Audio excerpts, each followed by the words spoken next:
So everything we do here is talk about everything relating to the family. And for this evening, we are treating how to create wealth as a career person. Why did I decide, or why did we decide to pick that topic? You know how it is. At the end of the year, we all work towards setting goals, creating vision boards, going all and all and all about that in that direction, trying to change, trying to work on ourselves and make life easier for us. But I discovered over the years that this group of people, we call them the career people, uh, because they understand and they know what their monthly income is already. They are not moved in creating all this vision board and having plan and all and all. It's not as if they don't want to, but I think it's because we're not able to think outside the box and to make things work for ourselves. So I said, okay, let's consider these people this year. We know that we talk about family. There are family members. I was in their shoes at some point in time in my life, and I know what it means. And so this is why we are here today. The first family meeting is dedicated to career people, the career people in our midst. And for this meeting, moderating with me is Jube Ojomo. Jube Ojomo, how are you? Good evening. Good evening. I hope you can hear me well. Yes, I can hear you loud and clear. Admin, can you I'm please happy to be here. spotlight? Thank you very much, Jube. Nice having you on the show this evening. And yeah, so that we'll not waste time, we just move on to why we are here today. And I've already explained and described and talk about it, just to talk about how to create wealth as a career person. And to handle this topic with us this evening is one of our friends in the organization. We have Mr. Benga Totoi. Mr. Benga Totoi is in the house already. Admin, can you please spotlight Mr. Benga Totoi? While we are spotlighting Mr. Benga Totoi and welcoming him, I want you to go into the chat box. If this is the first time you're joining us, I want you to introduce yourself in the chat box. Let's know your name and where you're joining in from. Welcome to family meeting, the first family meeting in the year 2024. Thank you, ID Ekereke. Thank you, welcome. Good evening. Can I meet you? Where are you joining in from, ID? Yeah, admin, please spotlight Benga Totoi while I read what we have here about Benga Totoi. Benga Totoi is a HR leader with passion for helping businesses and institutions align growth aspirations with people-centric initiatives. His special focus areas include integrated learning frameworks, leadership development, and HR transformation.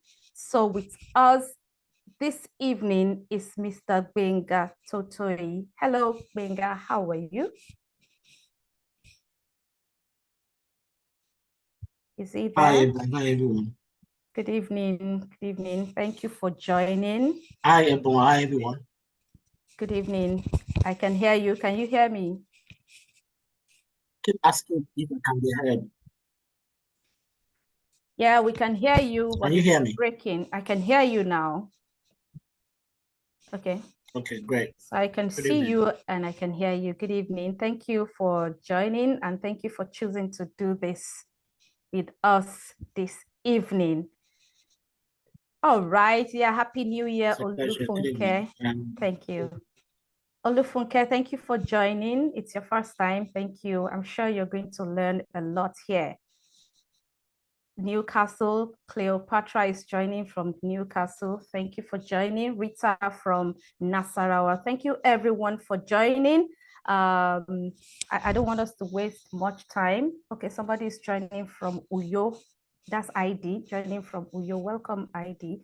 Yes, so I have said it. I said, people, we set goals. and this set of people, it's probably maybe they don't have a direction or something, and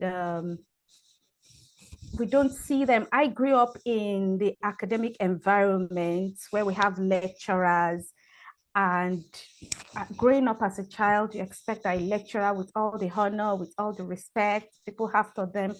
You expect them to be doing well financially, but if you get closer, that's when you know that something is wrong. And it's a lot. You can imagine a professor of economics not being able to pay the school fees for the child. It's not as if money is not coming in. And now that especially talking about Nigeria now that our minimum wage has been like that, and the rate at which inflation is growing is alarming, such that our salary at take home is no longer enough to take us home. And I just felt it would be good to talk about this for as many that will be interested to learn, relearn, and unlearn some of those perceptions that we have about being a salary earner. And yeah, so I should give the mic to Jubed. Jubed, do you have anything to say? Have you observed? You are in the UK, and I'm sure, is it the same thing? The 9 to 5 hours here, are they the same with the people in the UK? Yes, actually, it's the same thing. The 9 to 5 is the same thing all over the world. At least from my experience here, I've seen that it's really what's that word that we use? A rat race. And it's quite different here in the sense that for the 9 to 5 are here, if you do not go to work, you do not get paid. So most of the time you find out that there are jobs that the salaries are actually paid per hour. So those days that you are not available, if you are ill and all of that, you don't get paid. For those who are fortunate enough to have a straight salary, they can, maybe they expect something at the end of the month, but still not enough. And so that's why I've noticed here that you see a lot of persons who are actually in their 60s and 70s, they come out of retirement and start selling in the supermarkets. Because as the inflation comes, then they notice that the pension that they were depending on is no longer enough. So it's the same thing all over the world. So we do need something except what we get from the 9 to 5.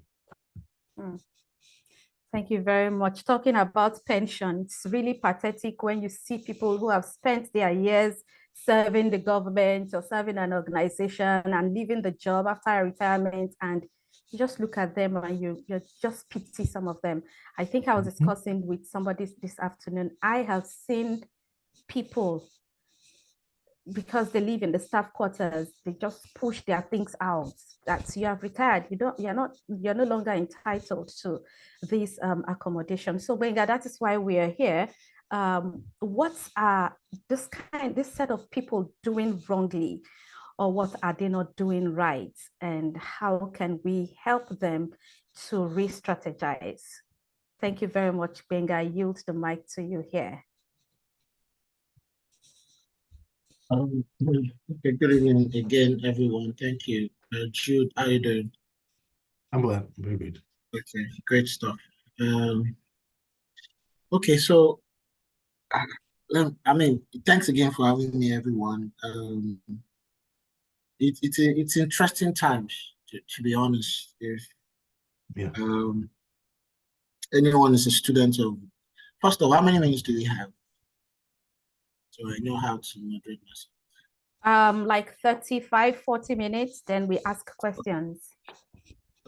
Perhaps you can tweak that a little bit. It would be great to hear from the house, 1 or 2 people who want to speak, or better still, just use the chat room to give me a sense of why you were even interested in this topic in the first place, because so I can speak to you directly and not jump around. I appreciate the stories you gave and the profiles you described, but I just want to get a sense in the room. No issues at all with the fact that, there are 2 things that are, money is a major anchor to anyone. You are anywhere in the world, money is a strong anchor. So if you just say money, everyone says, well, I have an issue with money. But the dimensions of it are different. And I also don't want to stay too much in their head when I talk about it, because my background is in economics. And to a very large extent, there's no surprise for me what's going on around the world. But then again, not all of us. So I see Funke. If someone else, okay, I'll just take 2, 3 quickly. Funke, please just share with us why this was important and what you were hoping to get. Good Quickly, please. evening, everyone. Good evening, everyone. My name is Olufunke once again.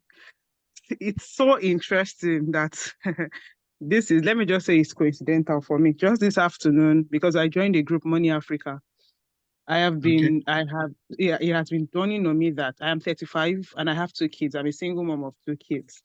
And it keeps dawning on me that if anything happens to me today, what happens to my boys? So I joined a group called Money Africa. They were talking about investments, and I have this thing about me.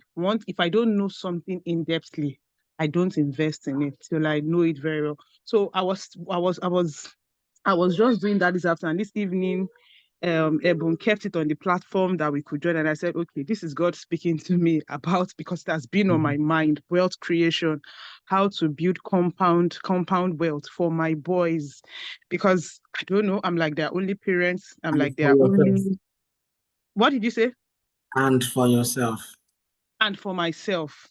But particularly for them, I don't know that thing that keeps coming into my mind. Like for them, I need to start investing. Forgive me. Let me just quickly correct that. So it's just a small trick. You are looking at it from a standpoint of what you would do for them as your responsibility as a man. Yeah. But the thing with children is, if they can't see it on you, they can't be it. They can't do it. Okay. So yeah. Yes, you are a very good mom, but your model, the way you're going around it, would not be effective. So you have to project having that money. You have to project managing, and multiplying that money. For them to see, you will do the teaching, but they are more influenced by what they see than what you're telling them. So you have to, and the second thing you have to be very careful of is how you are now projecting this worry and fear, either on them or as you just talk around the house and they are hearing you.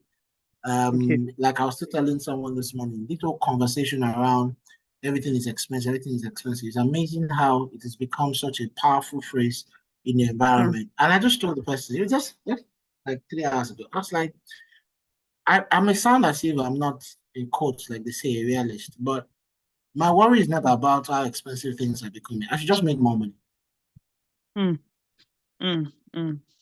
Just make more money, because trust me, not everybody is complaining that things are expensive.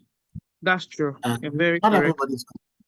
And yes, things have become more expensive largely because the value of your currency is somewhat devalued, and you are not in a productive economy compared to a globally accepted standard of measuring the value of money. This is what I mean. The average Nigerian between 2023 and 2024 became poorer without doing anything, just because of what happened to the larger economy. It's not about what you did or didn't do. It's just about the fact that you live in a world where some elements of your money value is not determined by you. That's one. 2 is, a lot of people see dollars just from the standpoint of see foreign exchange just from the standpoint of the current value of naira against the dollar. But what I wanted people to understand is the reason why that is affecting you is because a globally accepted measure of value in monetary terms, number one, is the dollar. Right? So at any given time, you have euros, you have pounds, you have whatever it is around the world. I mean, by my books, in some way, you don't let me go into that. By my books, in some way, there are other currencies that are as powerful. Issue is that the framework or the ecosystem would not accept it as number one global measure of value, and I'm referring to the yuan, the yen rather. Okay, yeah. No, I'm trying to learn, right? Okay. Because if you look at the productive power and base of the Chinese economy and compare that to that of America, then you can understand what I'm trying to say. Or as it happened many years ago, that in the heat of the financial crisis, China had a huge portion of their foreign reserves in dollars sitting in America. And for the issue happening in America not to be extended to them, they considered converting that foreign reserve into yen. If they had done that, the US economy will probably cease to exist if they don't print out more money. So my point is, understand, know it, and be careful that that's what you are projecting on them and not your own fears. But go on with your question. So thank you so much. Thank you so much. Thank you. That fear. Thank you so much. Thank you so much for that. So, Okay. so basically, this is important to me because I want to understand. I want to come to the terms that even if I'm a salary earner, what I am getting, I can take out of it and invest it, save some, use some for my basic upkeep, and still be fine. So that's why this is important to me. I got you. Any one more person, just one more, and then I'll Thank share you my so much. thoughts. You're welcome.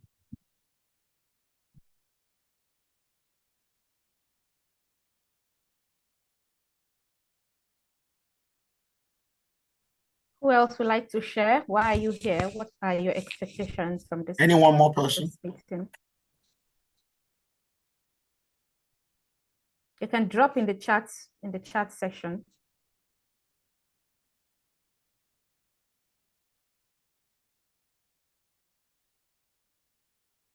Okay, I think we should just jump into it. So, because we don't have a lot of time, and I don't want to dance around too much, I'll just focus on 1-2 key things, and then I'll take questions.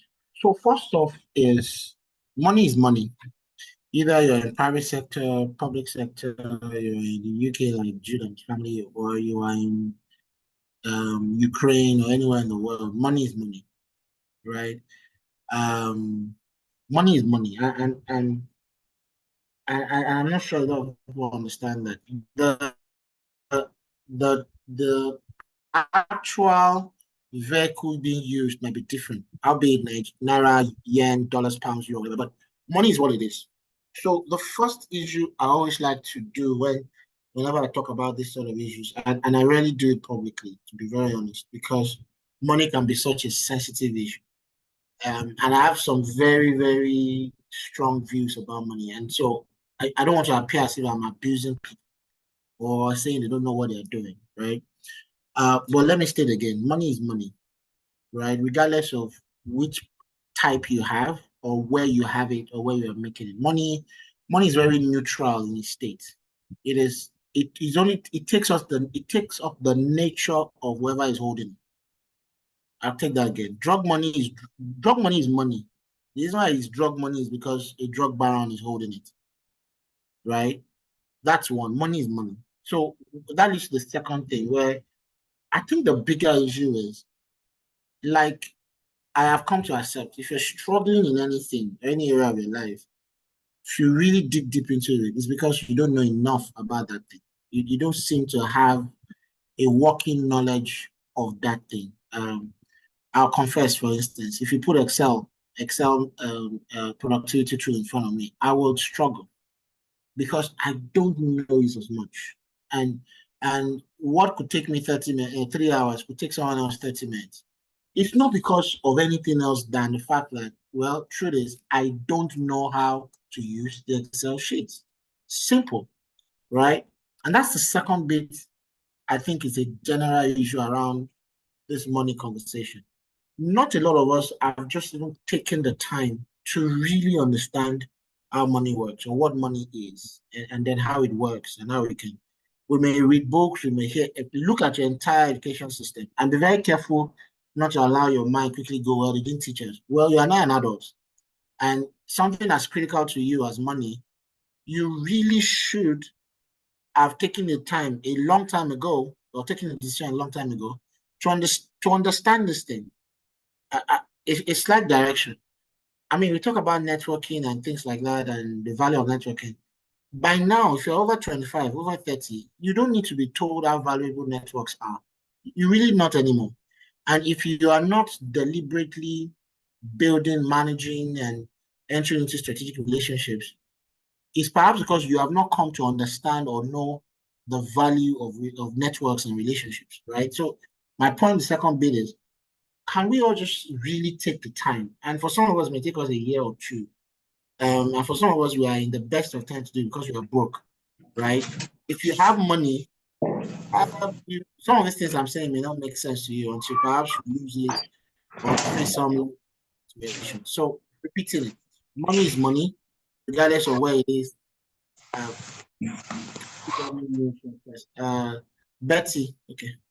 Wherever it is or what you're doing, money is money. The second bit is money is neutral in its nature. It only takes on the nature of the holder or reflects or magnifies the nature of the person that is holding that money, right?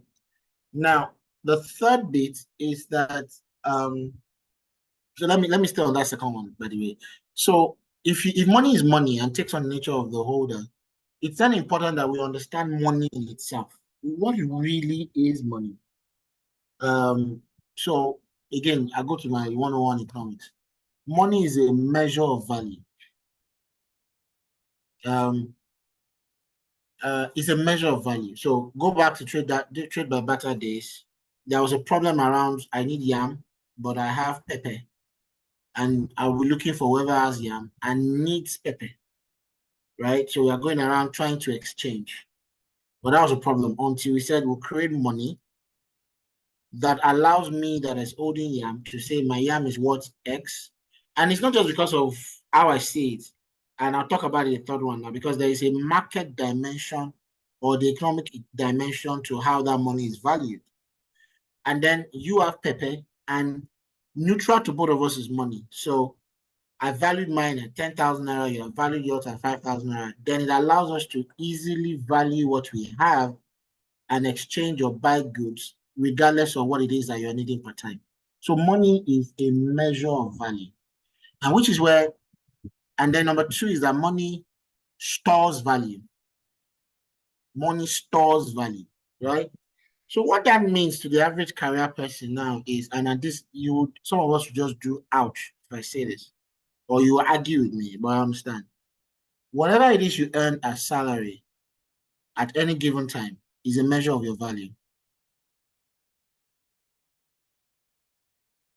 Yeah, that truth right there. People, as some people are hearing this thing, as the thing entered this way, it didn't even go out this way.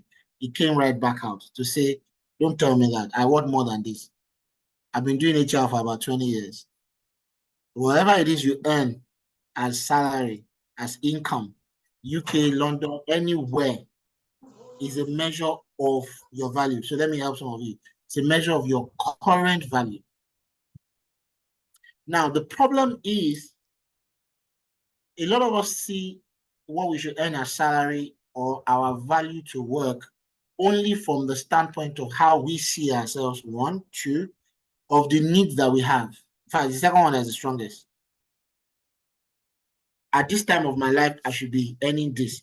If I look at my bill is this, so I should be earning this. It never works. You just get frustrated. So let me let that sink in. Whatever you earn as income is a measure of your value to that organization. Argue it, say it's a lie, whatever. It's just many years ago, and I'll say this in Naira, so whoever it applies to, you can convert it in your head. Many years ago, I was taking a session like this, and this can't be less than 10 years ago.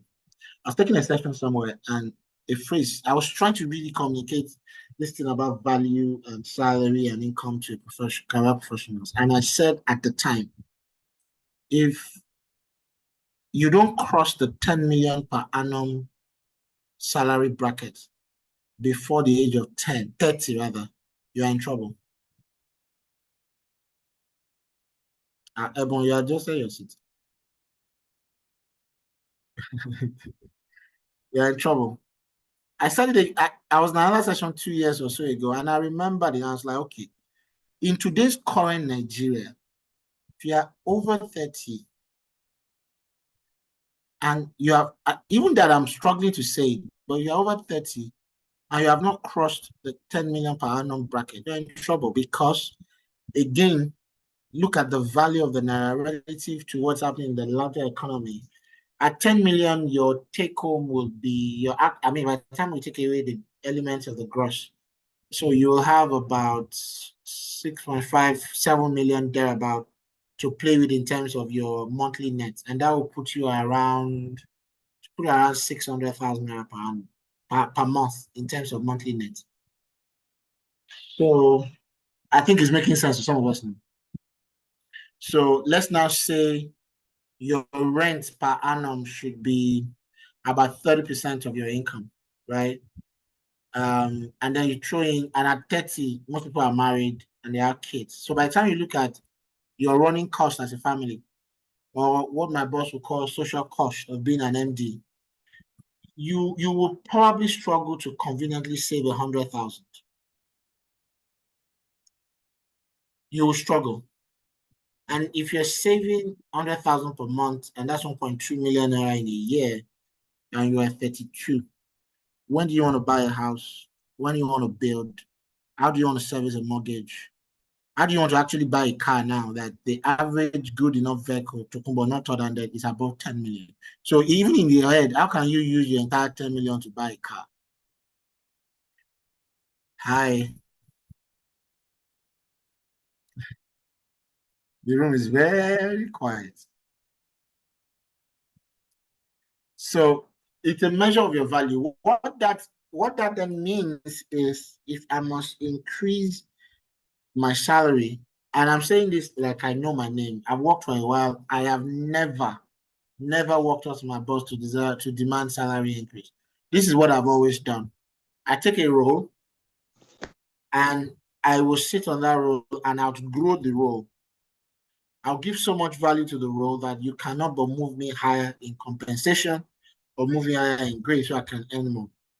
Number two, if the organization cannot pay me, the market will come for me by virtue of my relationships and some things that I'm doing to keep increasing my value, to keep projecting my value, such that when I am truly now above the value I'm giving to a particular company, because there are times when you can't earn a particular salary, not because you don't have the value, but the organization can no longer match that.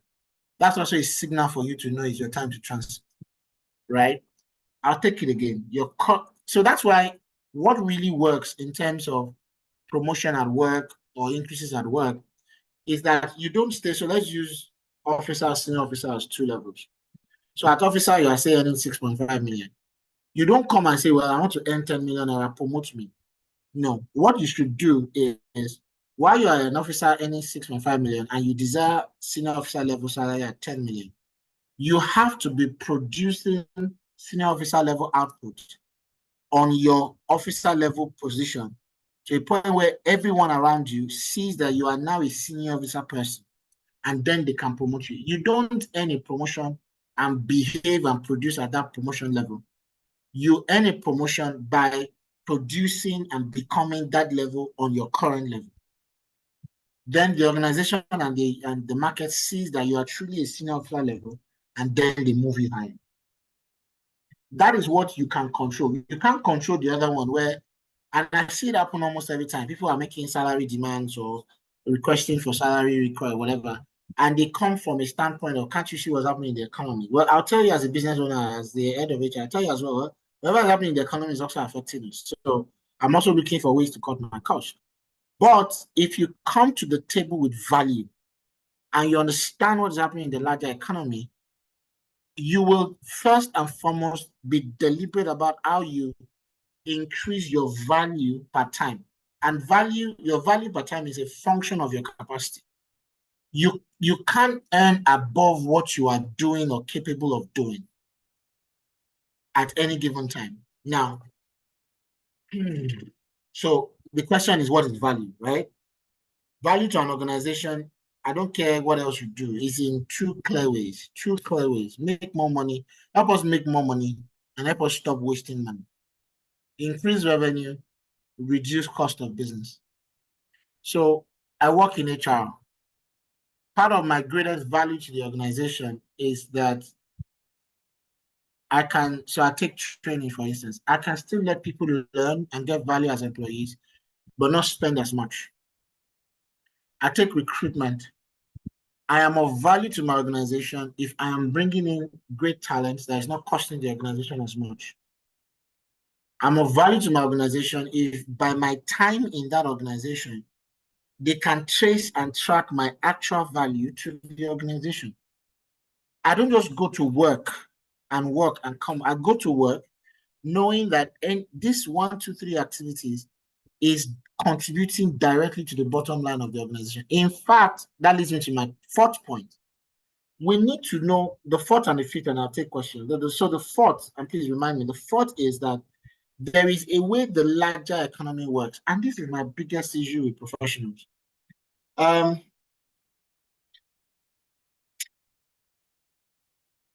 So I'm looking for the right way to communicate this. So the economy is bigger than you. And I think it's a deep sense of ignorance or pride for some of us not to pay attention to learning how the global economy works. Well, I've been expecting that one. That it doesn't happen in civil service. So why are you still there?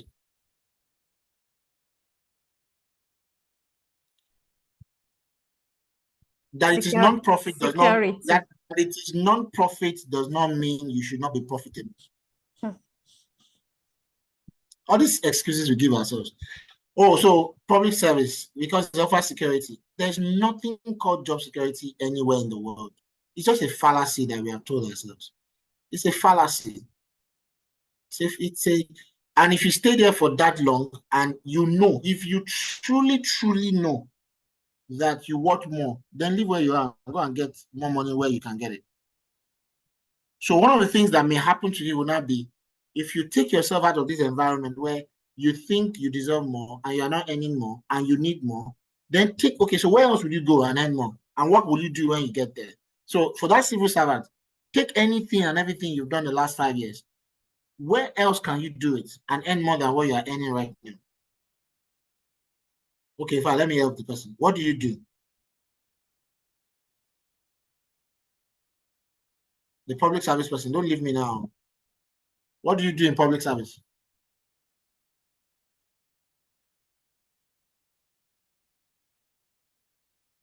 Hello. Oh, was it a private chat? No, it's sent on the general. It wasn't private. Okay. So Kemi, can you answer that question? Okay, I work in the laboratory. I work in a laboratory. So my problem, for instance, as I hear that you work in a laboratory, what comes to mind is the person who owns the laboratory. You know how many? Okay, so if you go to Bobby here, for instance, whoever works in the laboratory should probably have lost his or her job, because what has happened is someone else has brought a facility into that same complex and they are making a kill for it. So you work in a laboratory. If you want to tell me, well, there's not much money in the laboratory, again, like I said, if you are of value, then look at somewhere else you can deploy the value and earn more money. But if you are not sure of yourself and the value you have, you would then perhaps sit there and say, well, I get my salary every day. What you didn't focus on was that whilst you were there for those number of years, stagnation in itself is a fallacy. Nothing really truly stays on the same spot.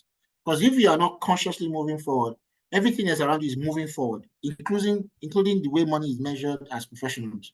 So what has happened to you is a situation where your cost of living went up, and the value of perhaps naira to the dollars dropped, and you are not in quotes increasing that value, because if you do, you could have as well come to a point and say, you know what, my work within the civil service is no longer as valuable, and then you say, where else in public sector the private sector can I earn more money by virtue of what I am doing?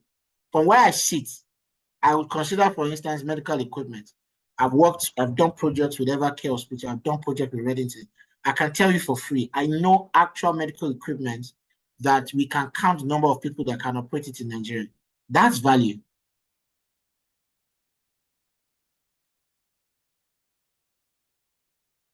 I hope that helps someone. So could you please use the non-profit as an example, since we don't really measure profits in black and white?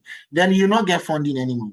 If you are not measuring profit in black and white from a standpoint of its impact on lives, then your donor funders should withdraw the money they are giving you. So what you should do is value. So let's say, let me give you a broad example. So let's say which area of NGO are you in? So I can use that as an example. Yeah, hi, good evening. Thank you very much. I work for a nonprofit that supports okay, so it's based in the US, but they go to sub-NGOs in West and Central Africa to implement a certain treatment for club food babies, okay? So we are not the direct implementers. We have like a sub-NGO that does the work. And then now that you talked about fundraising, we actually have a fundraising team. And I'm not there. I'm in programs like coordinating technical programs and all that. My mandate is to open as many clinics as possible. Another of my mandate is to get as many partners as possible in as many countries as possible.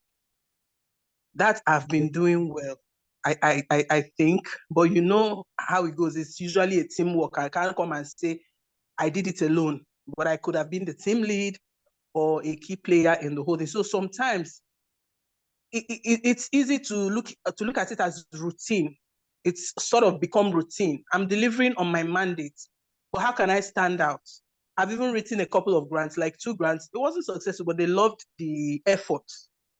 So even though that grant writing is not like my core responsibility, so I'm really interested to know how else can one stand out. I'm already doing things that people above me are doing, but it's still like routine. So sometimes it feels like you are stuck in one place doing the same things over and over again. Thanks. Okay. You are opening up something else, but I'll try. So for career professionals, I'm always quick to advise that you have to strike a balance between years of experience and quality of experience. So you could be you could have 10 years of actual work experience, or you have 1 year work experience repeated 10 times. Yeah. Did you get that? Yeah, got it. If you've been doing something, if all you're doing now is what you did 3 years ago, if your levels have changed, your salary has increased, you are cheating the organization. But if what you're doing now is different from what you did 3 years ago, and you are contributing much more value to the organization, first off, you are increasing your own value in the sense that you are deploying your capabilities in ways that is more relevant to the organization. And you are relevant over time with the same organization. As against, when you say your work is routine, what I hear is, if you be honest with yourself, there's nothing new on your table, there's nothing special, there's not much that is strategic on your table. And so the organization will look at you the same way. What you can then do is, as an organization, where are we going 5 years from now, 10 years from now? In the not-for-profit or social enterprise space, what are the issues 10 years from now? So if you are in programs, for instance, our advice, and I hope that you're already building capabilities around monitoring and evaluation, because that's a more crucial area than programs management, right? So it's a case of you saying, I may need this capability, so let me take the time to add it to what I currently have. That way, in the same organization, you can be positioned to do more and somewhat earn more, or you will see the direction that other players in the economy or the organization is going, and you can position yourself to go earn more in those organizations. Because the other thing most career people don't take the time to understand is your success on the job, or your ability to make more money on the job, is also dependent on how you are crafting your career path and you are growing by it, right? So, but that would require, and that's the last 2 points I was making, that would require that you have a better understanding of what the economy is, and you have a better understanding of how your organization works. I said it recently somewhere, and I think that was where Ebun was also there. So there is the practice of HR, but there is the business of HR. There's the practice of social enterprise. So you are a programs management person. That's the practice. But my advice, but there is the business of program management. So if you listen to yourself, for instance, there's a main agency, say in the US, subcontracting to someone else who is doing the business of impact or business of social enterprise. Trust me, that person is earning more money than you are. If anything, for instance, that person earns that funding in Forex, but pays you in Naira. I don't know if you got that bit. So, Yeah. question is, how good are you? How good are you now to be able to say, my value is directly connected to how much you receive as an agency? That's one. Two is, ultimately, you have to ask yourself, in the next 5-10 years, can I be so good at what I'm doing in program management so much that I build a business out of it and my job is now a service? Yeah. I'll use my second example. Most people don't know this about me, and I like it that way, actually. So I've been in HR for about 20 years, HR and business advisory work for about 20 years. But about 10, 12 years ago, I started I worked somewhere and I didn't really learn. What I learned in that place was I learned the business of HR and the business of HR and general business management consulting. This is what I mean. I was a consultant. I was on projects. I was training, leading, and doing all of that. But I learned how my Oga was doing the business and making the money from which he's paying our salaries. Fast forward, I told myself, whilst I'm working 9 to 5, because I'm not yet done, they're not chasing me, right? Two, if I really know this thing, then I should build a business out of it. And I always just not say side hustle, because I really truly don't like that word, because if you start and treat it as one, it will remain as one forever and may never really truly scale. So from day one, I then said, I will build a company that will start, grow, and be scaled independent of me. My name will not be all over the company. I will not make it like one. So I started, this is 8 years where I'm working a normal 9 to 5, where I disclose that I have an enterprise. It just doesn't require me to be there every day. But then I'm also able to use my knowledge in this work to build a business. And that gives me a lot more validity to say what I'm saying, because I have used my knowledge to build a business that is generating huge amount of revenue and profit. So whilst you are on this job, don't look at yourself as a social enterprise person. Look at the business of social enterprise and be so good at what you are doing while you are working to a point where if you say go today, you have enough knowledge, you have enough capability, you have enough network for you to start a business with the same thing you've learned over time as you work. Because in its truest sense, our employers pay us for learning how to do the business, as they pay us salaries. In its truest sense. And the last one I wanted to make is, if you must make money as a career person, we must then take the time to really truly understand, see beyond our nose, see beyond where we are. Because I know this whole jackpot thing, and most of us now have friends outside the country and all that, made us a bit more aware of what's going on in the larger economy. But for me, about what's going on in the global economy, how does it affect our continent? How does it affect the country? How does it affect my industry? And how does it affect my company? And how does it affect me? You cannot disassociate yourself from all of those other ones and just look at yourself alone. Because like I said when I started, there are things happening in the larger global economy that pray fast, cast anything, it will just trickle down to affect you. Example, Ukraine-Russia war. The average Nigerian was like, waiting concern me. Even when we were raising money and sending the like, waiting concern me. Until about a year later, a particular brewery company came out and said, well, sorry, you actually increase the price of beer. Why? Wheat is now more expensive. What's my problem with wheat? We were exporting a huge chunk from Ukraine. Now we can't come out. And everybody was like, really? So that is not a Nigerian problem, for instance. That's a global problem that has trickled down to affect. And by the way, someone will now look at that and will not say, wait. If you can't get wheat again, and we can't produce as much as we used to produce, but this company will increase the value, the price of beer, so they can earn more, but they will need to cut costs at a certain level. My job can go. So that person must understand the way the economy works that much to now be able to say, oh, no, what else can I do in the same organization with my skill? Number two, for instance, the way the larger economy works.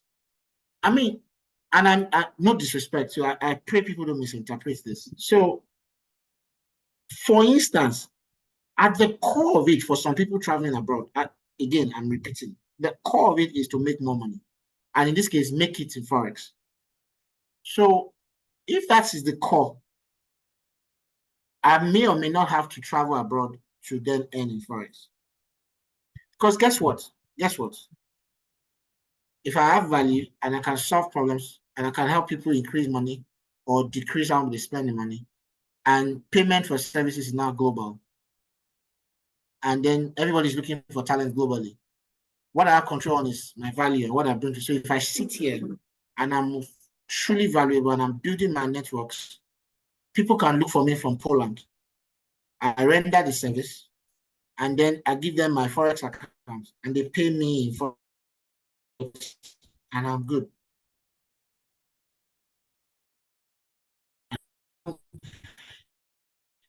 But that's I have to ask myself the question. If Naira is having a yen, it's not. So how can I, from where I am, offer value to end that income? Called bullish season. Companies are declaring profit and giving dividend and all of that. Some of us don't even know that as career people, if you have saved your money, you can then buy stocks outside of Nigeria. Don't let me even start from stocks in Nigeria, because since this government came in, I can tell you 1, 2, 3, 4, 5 stocks that have grown. I have a particular stock that has grown in the last 1 year 700% value. Yes, the stock has grown in value 700%. So if you put 1 million, you're somewhere around a 7 million. I don't know if that, but the issue is that some of us don't understand how the economy works. So we are not plugging into that. We are just earn salary save or earn salary spend, whatever is left to save, and then we repeat that cycle. You must break that cycle. Then ask yourself, how does it? So in our Koro is like this, for instance. I give one very interesting example, and I have been talking to people that need to listen, and then I will wrap up. So first off, for instance, sometimes last year, madam, now full Google. It's on Google. Can we learn to be paid in dollars? What skill do you currently have? Don't jump on it, because that's the other problem. Everybody will not be telling you business analysis, project management, and you abandon everything you're doing. You chase that one. And then by the time you are now able to do anything yourself, the market has shifted again. So you are always chasing one certification or whatever. Who are you? What do you know how to do now? Is more important than chasing a new skill. So I take, for instance, that I'm trying to give an example on okay, so Nigeria, for instance, I'm a doctor. You shouldn't be asking me that question. Go to where doctors are paid more money. Simple.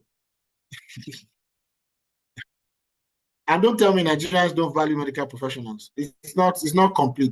It's not a complete statement, because I can be here, I do my shifts with one company, and in the evening I do another shift with another company. I offer research paper or consult, for instance, on medical issues, and I'm available to work another 2-3 hours every other day. And my patients are all over the world, and then they pay me in dollars. That's mine. Or for instance, you are here, you are in Nigeria, you're a medical doctor, and then now be a virtual assistant to a surgeon in London. What about that? Auntie? Amala, I've answered your question. Talk now. Don't ask me questions. So the question is that I keep losing. I take back. Everybody in Nigeria now knows, for instance, and I hope everybody here understands. So Nigerian banks will recapitalize this year. That's number one. Number two, Access Bank about 2 years ago transformed to be an HoldCo. And if you're watching the news, they've been buying and acquiring and acquiring. Does that not mean the value of the Access Bank stock? Okay, so go, and I will not teach this one. Everybody here, go and ask yourself, what was the price of Access Bank stocks 1 year ago? What's the current value? That's where I will end it. I'll take 3 questions, 5 minutes, we'll be done. Your network is from please, please repeat that Access Bank stock. I have 4 accounts with them. This what was your question? You said that's where you stop. Jesus. How much do you even have in the first place before? So my point is the way economy works. So you will never, let me explain this way. You will never be just give me a second.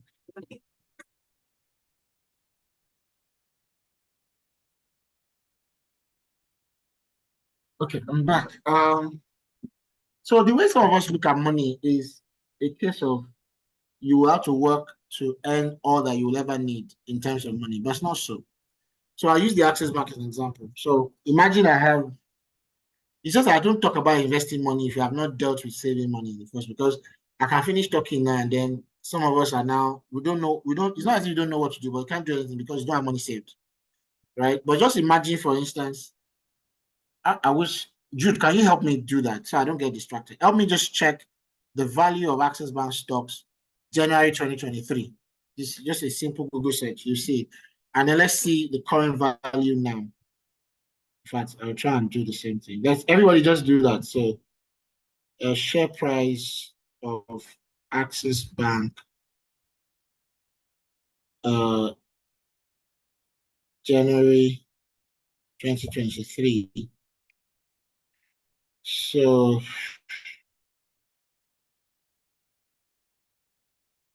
well, right now it says 30 naira. I just want to 1 second.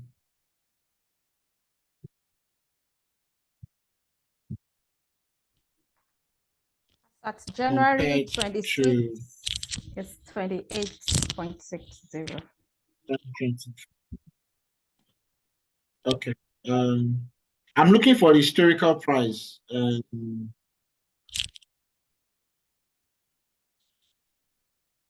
Oh no, I think I know what to do. Just give me a second. State the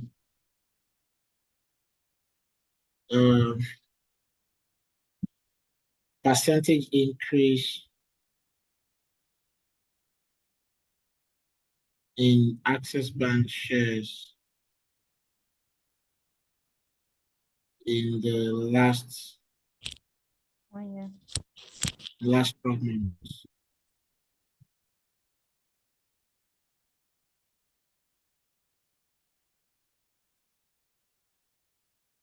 So, for instance, just 1 second.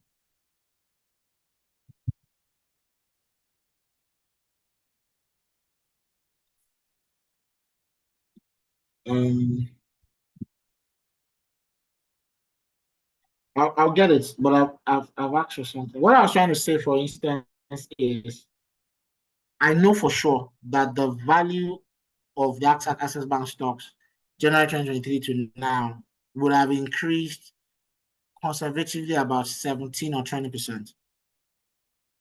Now, if you had put in 1 million there that same period compared to now, you can see that increase in value. And if I go on, I know 1 or 2 other stocks that did like 300%, did 500%, and all of that. So my point is, let's even leave historical data.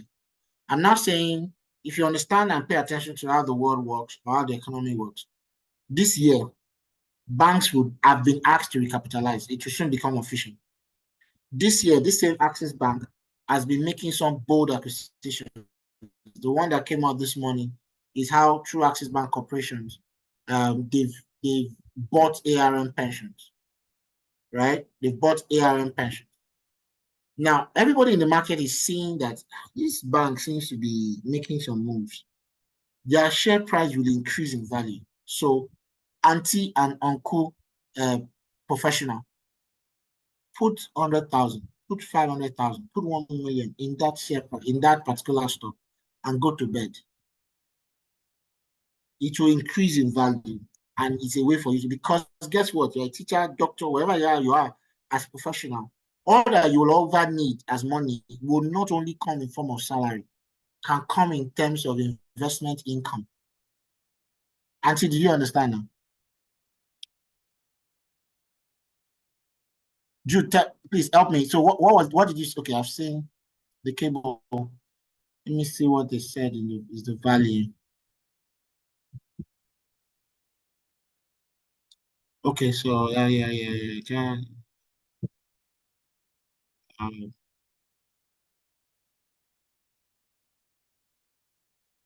I'm just trying to look through very quickly. I didn't get the value. Yeah, you didn't get that. Okay. 2022, it had over 42% increase. But I haven't seen Yeah. for 2023. Okay, so it's mentioned the dividend payments. Okay, so I can see the dividend payments. I didn't prepare to share that, but I get the state of what I'm trying. What I'm trying to say generally is how, for instance, there's a boom in the capital market and how you can begin to plug yourself to that and things like that. Okay, so I'll leave it at that. I think about 2-3 questions, just 2 questions, not 3. And that'll be, I believe I've talked out of 30 minutes already. So questions. So what if we have more than 2, Gbenga? You don't have the time, then. Okay, so please, if you have questions, let's see your hands up. You have to do in Nigeria. What? Someone says he's afraid of stocks. Well, in Nigeria, it's not a Nigerian problem now. It can be a UK problem too. So just go straight to recognized brokers. Don't issue of stocks.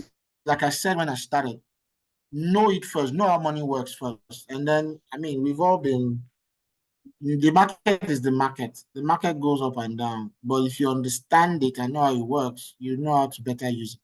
Even if you're afraid of it, you'll be afraid of other things now. So deal with your fear, which might largely be rooted in you not knowing how it works.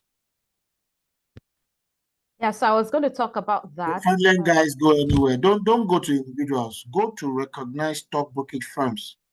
Don't do individuals. Go to actual firms that's what they do. And there are many of them in the investment banking market. Cordros Capital, Meristem Securities, Chapel Hill and Denham. You can go on and on. A simple Google search. Top 10 performing investment banks or securities trading companies in Nigeria. It's online. Okay. Yeah. Yes, thank you very much, Gbenga. It's been a deep one, a very deep one. And you know, while you were talking, I was just thinking. So we say knowledge is power. Of course, if you don't apply that knowledge, I think that's what Gbenga is letting us know, understand this evening, that knowledge that you have, that understanding of the economy that you have, you need to apply it, and that's when it will work for you. But you see, my question now is taking time to picture and look at the people around me, their mindset, their conservativeness. It's like some people need that courage to make some moves. For example, then get the courage. Hold on. I know where you're going. Get the courage. Can we all just stop excusing our failure and non-performance? What is your environment? Do you have to? So let's say 50% of people here in Ilorin, because of Ilorin, will you be in Ilorin for the rest of your life? Don't stop blaming your environment, the people you have around you, how people get courage. Get courage now. Go out there, take some steps, do something. Make a mistake, learn from it. It's life. Go on. Stocks. You've lost money in stocks. Yeah, you are not the only one. So can we just come out of this, whatever it is, where we excuse ourselves from things, and then maybe because 1-2 people experience something, you not say, oh, everybody's losing money in stocks. How many people have you seen that lost money in stocks compared to how many people have you seen making money in stocks? So stop generalizing and excusing your non-performance, right? The whole of Nigeria. No, you are not even been to 5 states in Nigeria. So why are you talking and saying they are foreign? You have not been to 5 states in Nigeria. But So you get what I'm trying to say. So they are not strong positions that we hold. You need courage, go and get it. Because you will not have courage to take the first step and build from there. Jude, sorry, you want to say something? I wanted to say something. I was going to say that, okay, considering what the world economy is right now, let's even say the Nigerian economy, like you pointed out, people have become poorer, right? Yeah. So from what you have said, I've gathered that it's better to start saving first before you start investing. Yeah, sure. Well, looking at the economy, how can somebody save with this situation? Because what the person is earning is not even enough, isn't it? Yeah. I get it. See, Jude and everybody here, even me too, as I'm here like this, I'm adjusting my budget. I'm looking at numbers, and this thing is not adding up in some way. So first of all, I'm facing that reality, right? I'm facing that reality and telling myself my cost of living is increasing, but my direct income is not enough. So guess what? It should not be a surprise. If you were never really saving when the economy was not this bad, then all of a sudden you have a valid excuse never to save. So most people that are screaming now, the economy, there's not enough. Okay, so when the economy was supposedly good, did you save? Let's even address that. So that's there. The second bit is that and let's be realistic here, if what you are earning is not enough, my point is, then chase that, address that, to say it is not enough and I need to address it. That thing might start first with not necessarily trying to earn more. It starts first by, okay, this is what I have, this is what I earn. How am I dealing? What am I using it for? Can I cut this, cut that? Can I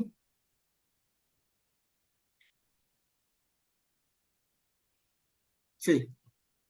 I know someone personally who used to live in Yaba, moved to Lekki. She has come back to Yaba to say, this cost is no longer for me. She came back to Yaba. Right? And I'm using that as a principle across board to say, can we first and foremost make some of those immediate adjustments?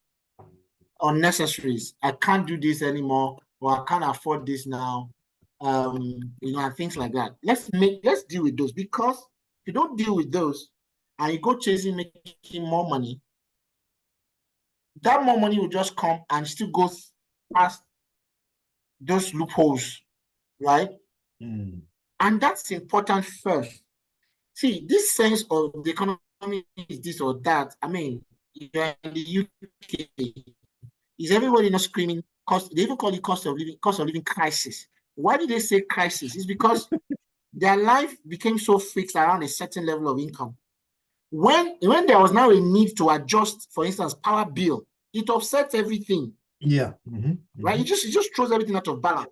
But the real issue is, if even before you try to earn more money, if you just say, okay, I used to do 10 pounds.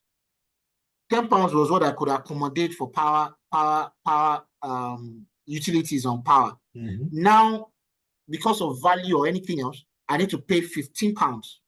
The immediate attack should not be where to earn 5 pounds extra, right? The immediate thing is, in this budget, where else can I go and take 5? Because power is important. And you get what? People don't do this first. They chase this. Frustration now comes in when this has actually increased in value, but you can't see that because it came and left. Right? So that's first. Second is to now say, to earn more money is to offer more value. 1. To earn more money is to offer more value to a different market. 2. I'll give you an example. All this talk are just talks now. All this is my last 1 hour or plus. I'm not earning 1 naira, except you guys change your mind and decide to credit me. I'll drop my account number now. However, 2 weeks ago, I took a session like this and I know how much I got in 1 day. My point is, I have checked how not to let money flow out, but on this other side, it's a case of what more can I do with my time and my capabilities and within my network to earn more? That's the first step. The second step is maybe I'm serving people that are paying me 1 million before now. To earn more money now means who else needs me, but I can charge more to? So it will still be the same skill, same capability, but I'm getting more value. And I'm in the same market. Then there's a third leg where I'm not saying I want more than Naira market. Let me serve Euro, Yen, and dollar market, or the pounds market. So the contribution is still the same. It's still the same 1 hour. But whilst this person pays me 500,000 1 hour, this person can pay me 5 million 1 hour. And this person can pay me X in pounds. So that way, I'm still in Nigeria. The economy is still tough. But I have done the first thing, plug the holes. Second thing, look at my value, increase it, because I can as well just say I'll go and serve more. But if I now stand before them and I can't offer value to them, they'll close the door on me. Yeah. So the issue is always, Jude, people, and especially salary earners and professionals, we don't consciously increase our value on the job until we choke on the need to earn more money. And we now want to use our increasing need as justification for more money. That's the most frustrating thing to do. It's very, see, it's a, you can't come before me and say the economy is this, economy is that. Like I said when I started, I'll tell you I'm in the same economy as an employer. You got it? Yeah, that's good. That's good. Thanks. Thanks, man. Any other questions? Is January a good time to buy stocks? Auntie, don't turn this session to a stock market session because please, I run away from. I know, madam. You know, it's a personal thing for me. I run away from. See, let me help you. I can't help you in 30 minutes, 1 hour with stocks. And you know why? It's not the time required is more. I always then urge people, do the research now. Do. So do you have a stockbroking account, for instance? I don't have anything. I haven't even started. You don't have an account where you buy and sell stocks? I'm So a newbie. let me advise. Thank you very much. So your first step, you have the next, by Wednesday, you should have opened an account. That's what you need now. Okay. Don't even like I should go on. That's all you need. There's no anywhere. If you want to own me, you pay me. Okay, you will pay me, and then I can advise that one. And even that, again, remember, one has fallen into fraudulent people. That's when I've talked now. You're excited. You see, I say this man knows this thing, but you don't know me. You don't know if you give me money now. You don't know. I'll go and research. That's why I'm taking your details. Then go and do the same thing. Go and do the same thing on this topic. Go and do the research. Okay, well, thank you, sir. Wow. Do the research. If you want me to do it for you, I'll charge you for it. Simple. I will even do it for you. You will not keep coming after me. You keep coming after me, and it's not sustainable that way. It's not sustainable. Just do a simple Google search. Top 10 stockbrokers in Nigeria. Sorry, let me tell you why I asked the question. You know, sometimes they say some things are expensive in January, school fees. Some things are cheap because people are not really patronizing. So I just wanted to have an idea whether it's worth pursuing now. But that's fine. Relatively December, January, people reduce their reduce their investment portion. Let me say generally. People take money out of the investment portfolio, meet a few family needs, or people just withdraw, the companies come down and then they come back again. It's a generous phenomenon around end of year and beginning of year. But you see, this stock is not going to be interesting. If you don't have money saved, you have not opened an account, you can't then be calculating. If I go in deep into that now, you will not be able to sleep because your brain will be jumping up and down. Because like I said, I know a stock that increased in 700% in the last 12 months. 700%.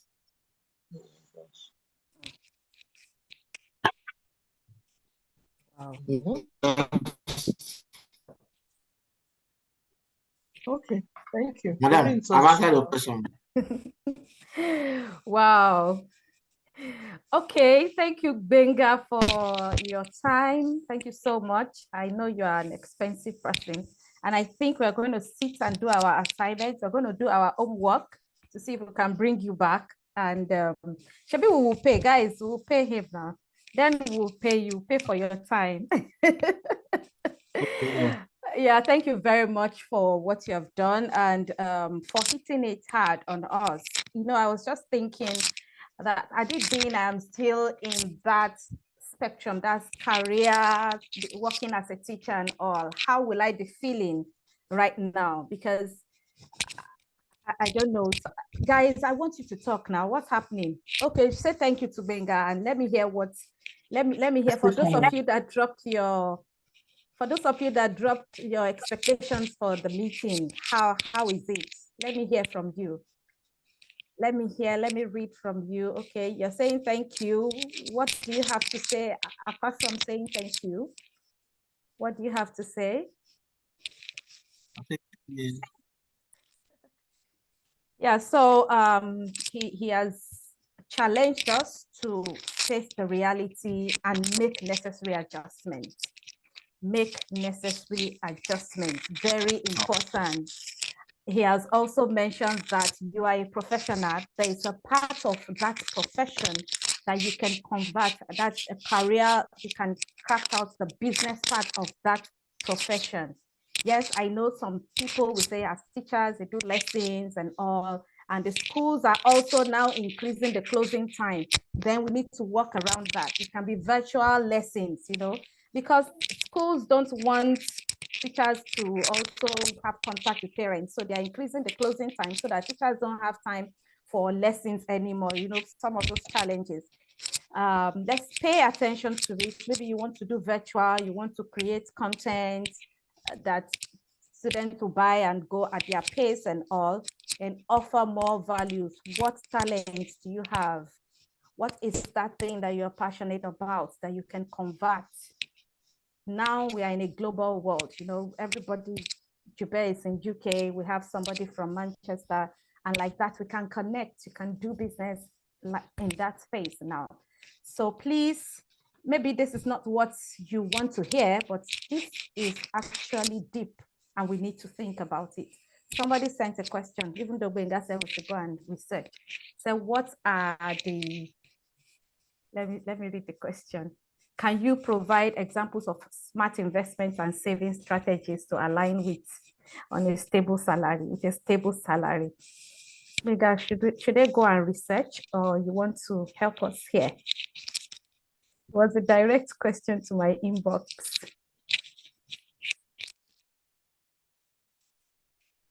Hello? I think his network has frozen. Yeah, it looks frozen. Yeah, I think his network. I think his network has frozen. Thank you very much. I can see the comments. I can see the comments. It's a lot have been said this evening. Interesting stuff. Making necessary adjustments before pursuing increase in income. Okay. Yeah, that's the one he said that plugins, you should plug all the holes before you even consider, you know. Yes, good one.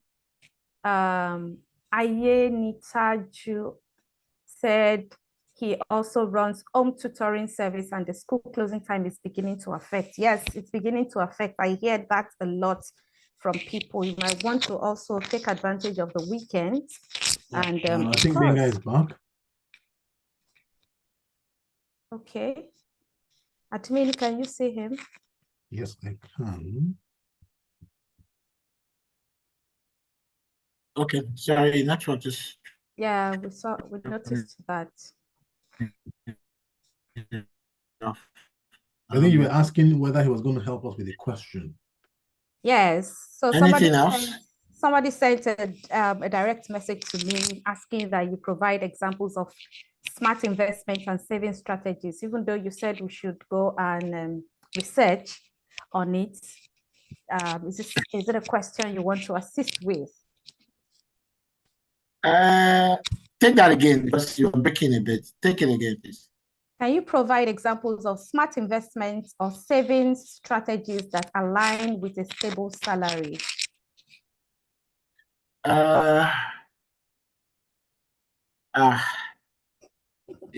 Yeah, you people are pushing me. So I honestly, it's a very personal thing for me. I really want to do it because it may not always be the best, to be very honest. But let me oblige. So just 1 second. So first off is a very strong culture against wastage. Most people want to jump first into savings, but the reason why people struggle with savings is because they struggle with managing their cost. Do you get what I'm trying to say? So I always first address that element. Let's address that first. You make as little or as much. Be careful how you allow wastage into your life. Okay, be very careful about dealing with wastage. The second thing is then save more. So if you're a career person, like my guy said recently, all the money you will ever need in life will not come at once. It will come in trickles as salaries as a career person. So take a second look at your salary, whatever little, however much it is now, and then be deliberate about this portion is what I will save consistently for the next 12 months or for 24 months. And there are enough apps around you to help with that. All these fintech apps, your Piggy Save, your Carry West and Co. Even the average banks allow you to do what we call targeted savings, right? So do a targeted savings around your salary and just target, say, this portion. As an easier option, I always, because religion is a strong thing, right? Most people are used to tithing 10%, right? So I tell people, do 10% your tithe, 10% your offering, 10% savings, right? Just do it like that. It's perhaps safe. It's safe or easier for you, like that, right? So once that is done, you can now come back to that thing you've saved in a year because you've saved a particular portion. And I tell you, give it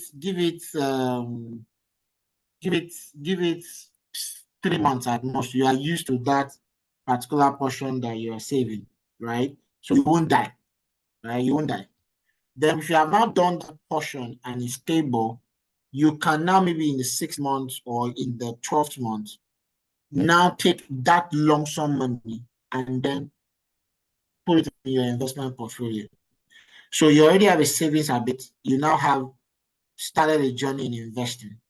But before you are now investing, you've taken your time to learn, move around, ask questions around other investment opportunities around you, from equities to partnership with other people doing business to just simple fixed income,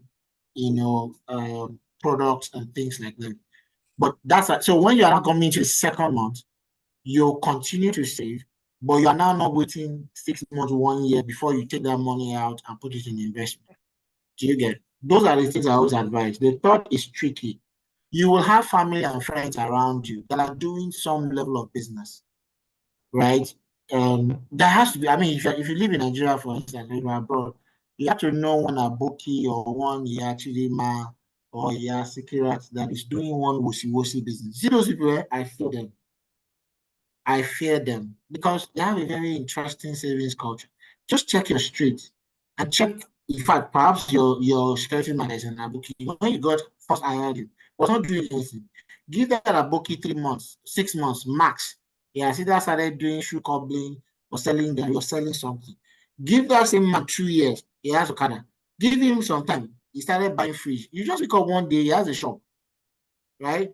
Now there are people around you like that, or there are other professionals doing something and they need cash flow, right? You can then plug your savings into that. Either one, say, okay, you know what? I can give you, so take a typical retail seller that sells, so this December, for instance, as at October, a few people knew price of goods was going to go up. Even now, as price of goods is going up, if you approach someone and say, you know what, I have lump sum money, can we go together and buy this in bulk? Because we see the price is going to increase, and this is the portion I want from you. So you can do cash flow lending around you. And there are one or two professionals that might be doing something. What their challenge is cash flow, and they don't want to go to the bank. Can then plug yourself to that. But like I said, it's tricky. You have to do your research. Anything investment, do your research, take your time. Be very careful that money making or money multiplication is not your only or immediate target, right? There's a bit around even preserving the money, preserving the value of the money. But my advice, take a portion of your salary and save it by default. In fact, do a standing order. Save it by default. Trust me, you won't die.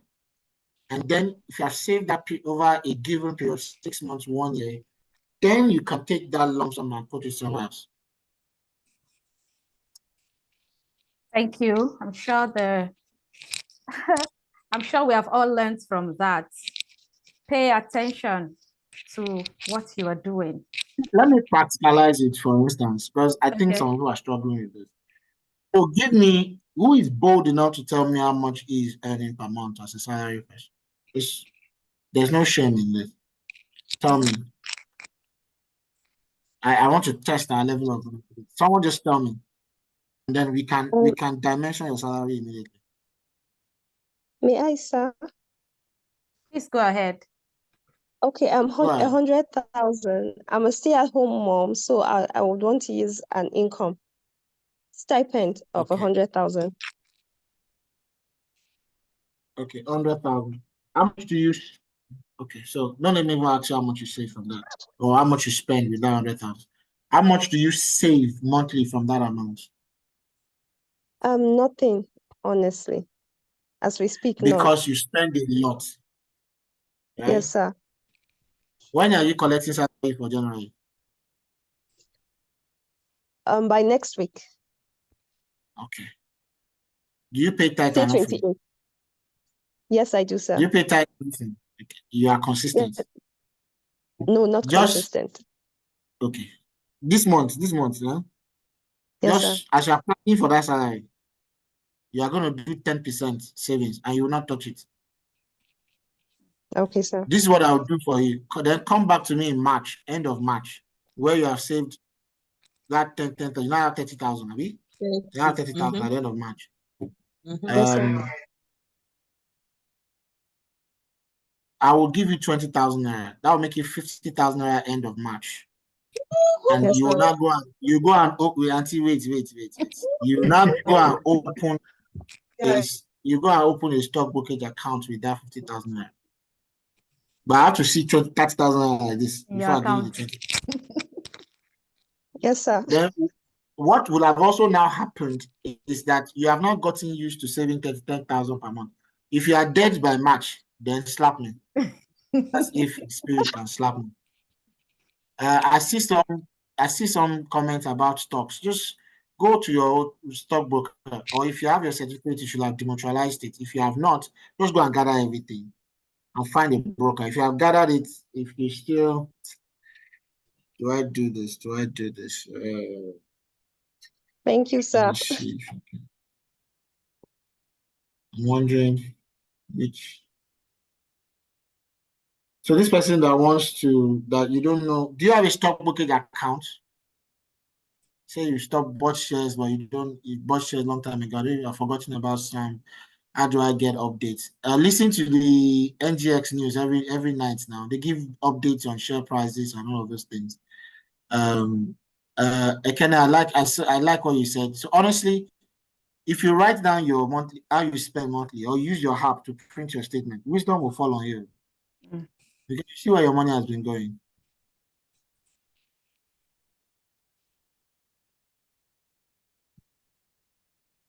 Awesome. Beautiful conversation. Okay, you earn 270,000. Again, do the same thing. What portion are you saving from that amount right now? The Tito? Tito is even lounging in the bed. It's not fair. You're lying down. Sorry, I have stomach pain and I don't want to miss out. I will even log out. Oh yeah. So Okay, how I much are you actually saving now? I involve in 100,000 contribution every month in my office. So the remaining Fine. 70,000, I play around it. So that's my own. Okay, so how much do you have saved now? At least for this year, you know, when you save at the end of the year, you would think of, okay, what can I do? I don't So know. I have a capital project. So I've put all the money. As of last year, I put all the money there. So this year, when as I collect it, maybe March is my turn. So I will use it, go back to that capital project. So that's my own. Is that what you're saying? Yes, sir. I'm not sure she heard the last thing you asked her. No, I didn't hear you. Okay, so how many are you? How many are you guys? We used to be 10, so that 1 million. All right. So between now and then, we'll agree on what you do with the money. Yes. But you see, guys, that's another trick for career professionals. That's another way of being able. For most people, the issue is always this lump sum thing. I don't seem to have money as a lump sum in my hand at once. So you can do the Ajo thing, right?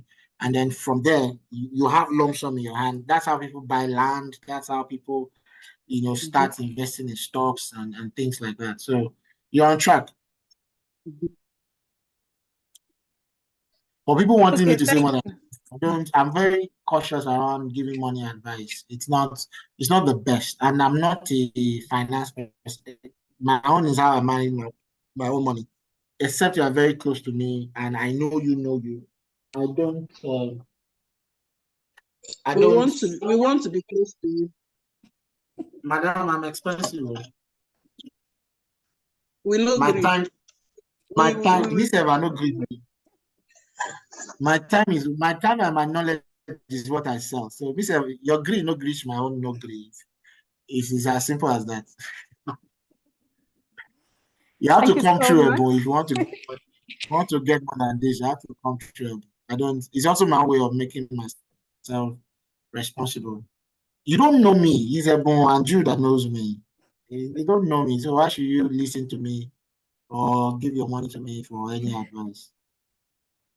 Do you understand? This one that you are doing this like this because you are very excited for what I've said. You need your face to calm down, then you strategize, then your head is clear. Jude, am I lying? I can't. I'm not lying. It's a way for me to stay responsible. You don't know if all this one I'm talking stocks, like this man must have made billions in stocks. It may not be so. And that's how sometimes you get involved with the wrong people and our money is gone and it's a problem.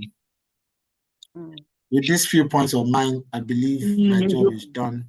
You have been able to convince us and not confuse us. I hope so. Thank you so much. Thank you very much, Benga. That was a beautiful one. And I really enjoyed it. Learned a lot from this. And somehow, as a therapist, I think I'm beginning to understand one of the reasons why some people are having issues. I mentioned one, that's courage to make the move. We just try to, admin, please can you mute Ify? Thank you. We just feel we can keep doing the same thing the same way and expect a different result, which is not the best. So I believe this is 2024 January. For the 54 of us that are on this call, we're going to pay attention to the things that Benga shared. And like I said, we want to bring him back. So reach out to me. For those of you that are just joining, that are new to this meeting, my number, I have shared my number, and we can think about this and have our private meeting to see how we can have Mr. Gbenga Totoyi back. Thank you very much, Mr. Gbenga, and thank you, Jube, for everything. Do you have any other thing to say, Jube? No, just what you said. Thank you, Gbenga, for coming, and I'm sure everybody really benefited from what you have said. It's not just whether you're in the UK or this. The money is money. That's Money is true. money.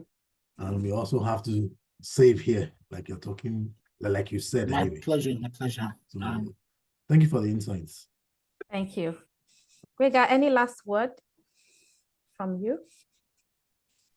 Not really. It may be two things. One, there's the beauty of what this grammar I've said is you now taking steps. Yeah. For some of you, is to address savings. For some of you, is to look at your portfolio. For some of you, is to diversify the portfolio. For some of you, is to just get started somehow. So my advice is don't let this motivation wear off. Just start doing something. Tonight into tomorrow, for instance, look at your expense. Some of you don't even have personal budgets, right? A month. You earn money, but you can't say this is where it's going or something like that. So address all of those ones first, right? That would be my first advice. Address those things first, right?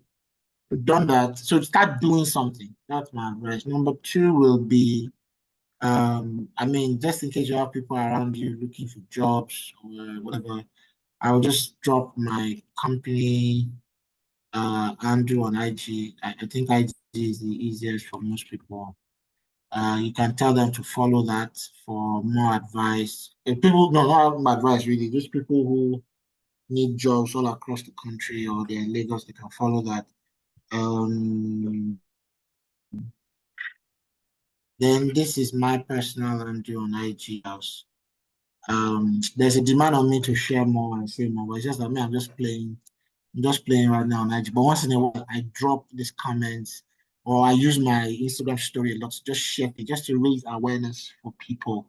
My last is that, see, the world is a very interesting place right now. There are not many things are changing. There's a lot going on. Seems to be a lot of chaos, and if you're not, and like play now because of the Israel situation, people have forgotten that Russia and Ukraine is still there. They're still in war. But anywhere you are in the world, understand that we are truly now a global village, right? So the way you position yourself as a professional has to be truly global. For the teachers here, for instance, that you are complaining, I'll give you an example. Do you know how many people are living abroad with their kids and they would love to have teach them language, for instance? Yeah.